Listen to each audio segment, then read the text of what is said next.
Right. Now, since I am the first one to begin with, okay, because there will be others who will be sharing the expertise on specific fields. Since I begin, I thought I would give you a general idea about the various areas we need to concentrate.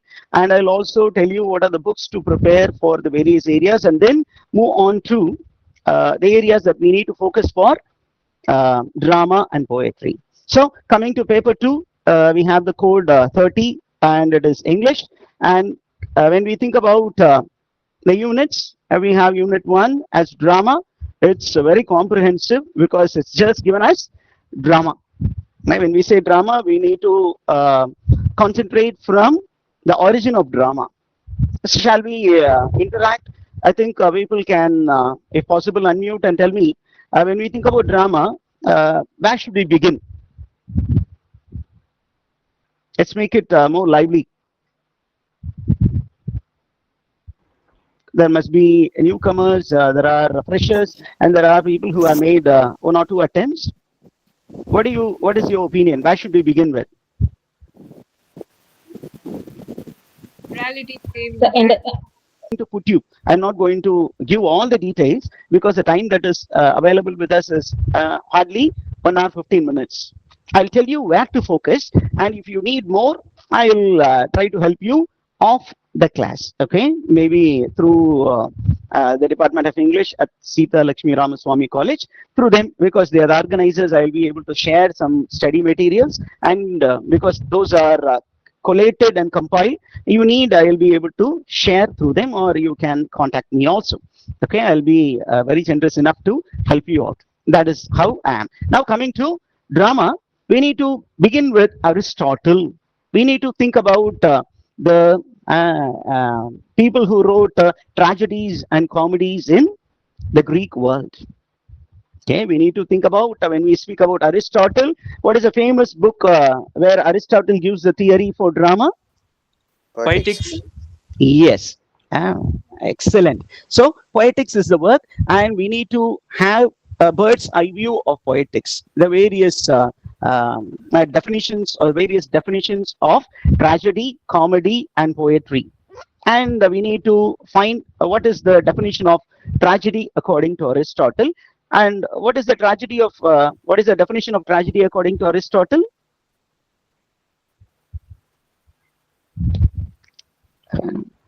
Let me give you, don't worry. Tragedy is something which imitates the action of men, serious action of serious men. That is what he says in the book Poetics. And then comedy, he says, it is comedy. The definition of comedy is it's a play which imitates the comic action of silly people, silly actions of silly people. However, drama is to do with imitation of an action through dialogues. So it is to do with performance. It is to do with the verb to do. So it focuses only on action and not on the person. Okay, that's why when Aristotle was asked about the various genres, he was speaking about poetry, and then he was speaking about dithyramb, then he was speaking about elegy, and he was speaking about satire. He never spoke about drama, because for him, drama is a type of poesy. Poesy means poetry. Okay, and then when he was asked about the definition of satire, he said clearly, satire focuses on the man, not on the action. That is the difference. A satire touches the man, whereas drama, tragedy and comedy touches the actions. Okay. Now coming to, there are 6 elements of tragedy that are mentioned by Aristotle. We need to focus on the 6 elements, beginning with plot, character, and then we need to get deep into the types of plot. Because normally there are questions which are asked based on the classification of plots, simple plot and complex plot.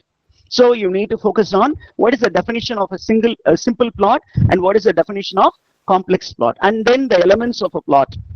When we say elements of plot or elements of composition, they are one and the same. What is that? Very simple. It should have a beautiful beginning, middle, and end.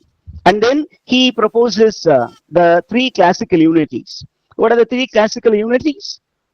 Unity of place. Time. Unity of time, unity of place, and unity of action.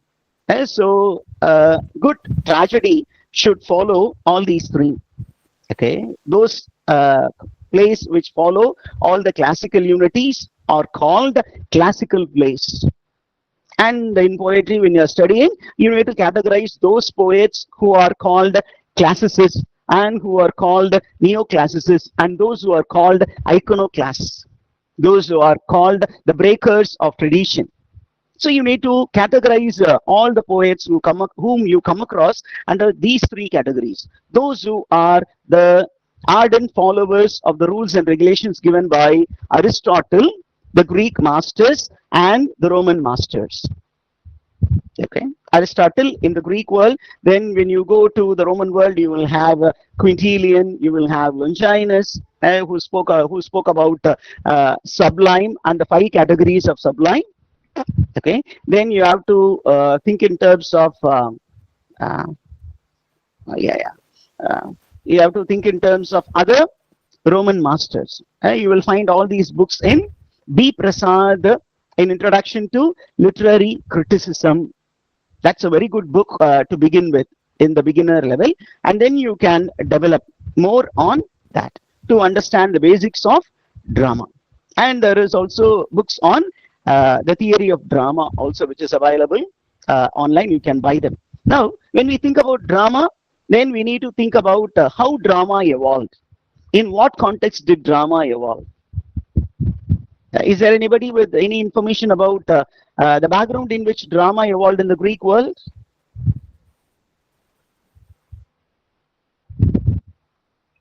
Okay. Yes, I think I'm troubling you with a lot of questions. Let me give you answers. Okay, dramas evolved in the context of festivals. Whenever there was a festival, particularly called the Dionysian festival, the festival of god Dionysius, okay, god of revelry. And whenever there was a festival, and there were plays which were enacted, and the best of the playwrights were given awards. Now, can you tell me who is the first actor on the stage? What is his name? Sophocles. Everything is discussed. Sophocles was a playwright, right? Okay. Yeah, nothing wrong. You're giving me a right answer for a different question. He is a wonderful playwright. Sophocles, Euripides, Aristophanes, okay, Thucydides. All these are famous playwrights. Okay, not to forget the great epic writer. Who is a famous epic writer? The favorite one of Aristotle, often cited by Aristotle for several elements of tragedy. Okay, whenever he speaks about tragedy, it is always Homer. He speaks about Homer as a great mind in the creation of plot. Whether it is simple plot or complex plot, he says Homer is always the best. Okay, he is eulogizing Homer in poetics. Because he says a man who is known for creating a complex plot is Homer. He even brings that man into the discussion on tragedy. Okay, now I was asking about the first actor on the stage. There was only one actor on the stage, and one more element of the Greek drama. What is it? Okay, I have not changed it because I have not brought all those things into the slides. Okay, thespian. Okay, thespian. Yeah, and thespian is the actor, and from there we get the term into English dictionary. Thespian, Thesbian.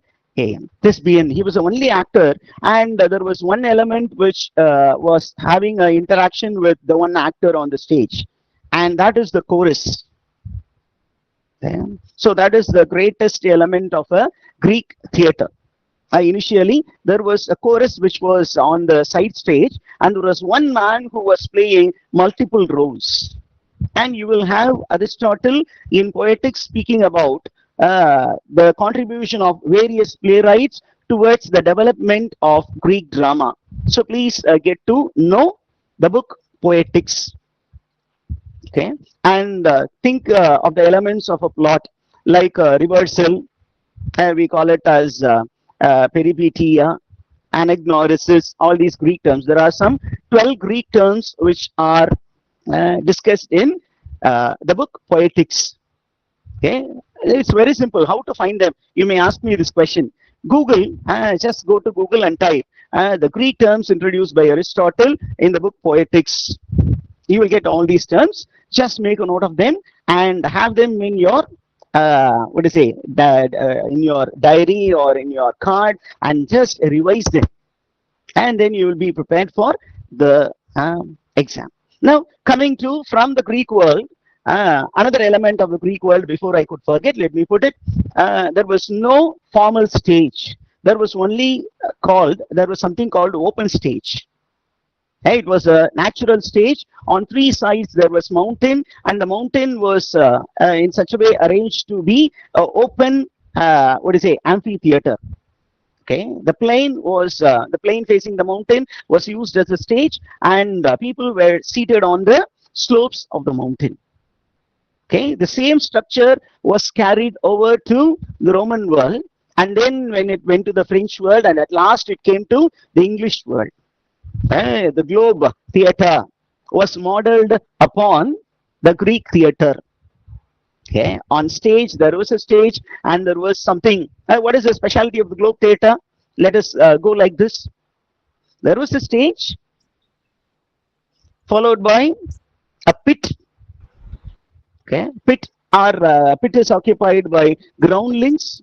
Okay, where they spent only one particular penny to occupy the place, and then there was no sanitary facility. Then you have several galleries. Okay, and each gallery has a particular payment, and then you have the Lord's room. Okay, and then you have a circular structure. Okay, and then you have the terrace, and there was a room from where firing was done. All these are to be understood in the context of Elizabethan theatre. So let's keep this thing aside. Now let's come to unit number 2. Unit number 2 deals with poetry. When you think about poetry, we always begin with the Old English poetry, and then we go to the British poetry, and then we go to the poetry of the various countries. Then unit 3 deals with fiction and short story, and unit 4 deals with non-fiction. And what is expected of us, those who are preparing for competitive exams? You must have comprehensive understanding, and sometimes they'll be giving you passages, and they will try to assess your critical reading, critical thinking, and critical writing skills. So these 4 areas are from literature from different parts of the globe. And then you have unit 5, which deals with the basic concepts, theories, and pedagogies, and English in use. Now coming to strategies, let me speak about strategies and then move forward. When you are speaking about drama or poetry, how to prepare. When you think about drama, poetry, or fiction or prose, you need to think in terms of the chronology. The types of questions that are asked in the recent question paper, when I had a perusal, I found that there were match the following type of questions. So the author and the work. Okay, the author and the work. Then within an author, the works of a particular author, and you need to know the chronology of the publication. Okay, then you need to spend little time, take all the works of a writer, put it in an order, and revisit it on several occasions. So maybe you can form small study groups, sit and discuss it, and you need to do regular self-testing. Sir, where would I get all these informations? Now, when you think about author and the work, I'll be presenting you all those things, and I'll share all those files with the organizers, and they will share this particular PPT and yet another PPT.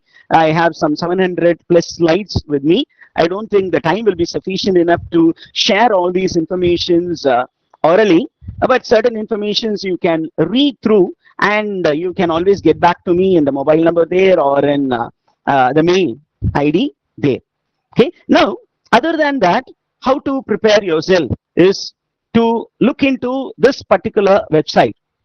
These are authentic sites where you can find the awards and recognitions won by the various writers and the various works. Apart from that, when you think about poetry and drama, you have to think in terms of schools of poetry and movement in drama and in literary trends. Okay, well, for which you can always try this particular website, softschools.com, which will give you a timeline. Other than that, I have several files from Oxford University Press, which will give you the whole timeline from the first century till the present date. It actually traces all the works and their publication dates, all the authors based on their chronology, and all the awards that are won for almost English literature, American literature, and French literature. Hey, you have all these details neatly presented by Oxford University Press. Okay, and it's very much available online, or if you need, I'll be sharing with you. See, it's a very big ocean. Drama is a very big ocean. Okay. Okay, I'll share my number towards the end. Don't worry. Okay, everything will be done. Whatever you request will be given to you. Now, let's go. When you're preparing, look into, when you're taking a work, I'm not just going to limit myself to the teaching of drama and poetry. I'll speak about all the genre because I am the one who is beginning the session, the workshop in literature. So let me tell you, when you're taking an author, think in terms of the influences on the author, the time in which the author was born, and what are the major historical events that happened during the life of a author. Okay, maybe the writers who influenced the author. Okay, then what are the works that are written by the author? What are the awards that the work did receive? You need to put all these things. Then you need to put the author into a school. If he is a poet, put him into a school of poetry. If he is a dramatist, put him again into a school or a movement. If he is a philosopher, because the philosophy is the base for all these poets and dramatists.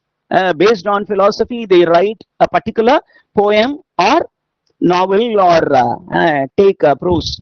Everything is based on philosophy. So you need to follow the movement. Then, when you are going to a particular work, put the work into a particular genre.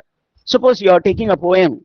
You try to identify whether this poem falls into the lyric category, or it falls into the elegy category, or it falls into the epic category, or it falls into a ode category. There are several categories. There are subdivisions. So you need to focus on the subdivisions. How will you find? I'll make the preparation very easy for you. Google it. Today, everything is in your palm. Okay, you have a device with you, and in the device, just go and type. Okay, go and type telling Google, tell me. I'm just putting it in the most informal way. Go and find the famous elegies in literature. Then Google will give you the list of famous elegies, and taking that as a boarding plane, you try to focus on the individual elegies. What are the major elements, the publication details, and the major literary merits, and for whom this particular work is dedicated. And suppose you want to know something about ode, then type in Google what are the famous odes in literature. It will give you all the odes that were written from the first century onwards, from the various countries. It will list out at least the top 25. Try to focus on. Okay, if you're focusing it on, and you will find yourself cracking net, which is not very tough, I would say. Hey, then when you are taking a poem or a drama, look into the literary terms, literary techniques that are used. When it comes to poetry, It is called figures of speech or poetic devices. And then you will be speaking in terms of dramatic devices. Okay. And then when it comes to novel, you will have something called POV,